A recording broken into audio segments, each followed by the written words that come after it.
Долго очекуваниот пат за елитната населба Сончевград, кој подолг период е во употреба поради големите свлечишта што се појавија во текот на изградбата, се очекува набрзо да биде пуштен во употреба.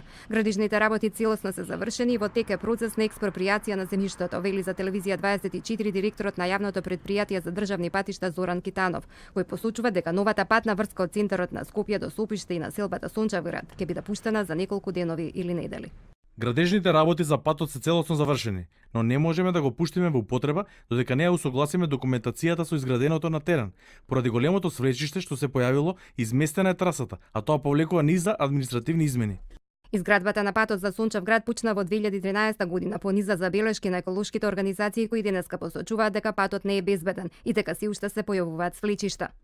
Патот за елитната населба Сончевград, поради кој се пресече дел од шумата на водно, со месеци стои изграден, но блокиран. По него минуваат само велосипедисти кои ги прескокнуваат поставените барикади и возат по новиот асфалт.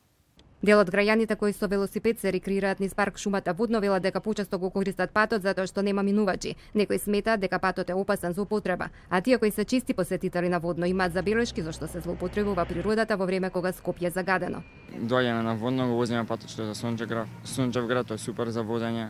Убав е за возење пошто нема луѓе и нема препреки. Слушнав на некој ден дека наводно бил затворен заради тоа што има оштети на патот, бил опасен за возење, имало некои одрони и некои делови од асфалтот се паднати надоле, затоа било опасно да се вози и ми кажа пријатели дека е затворен.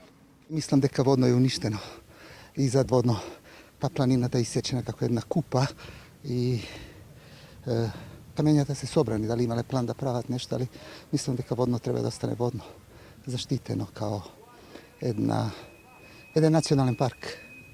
Министерот за транспорт и врски Горан Сугарески пред неколку месеци најави дека регионалниот пат од Сопиште преку Водно до центар, кој е долг 4,4 километри, е комплетно завршен и се очекува да биде пуштен во употреба на крајот на јуни годинава.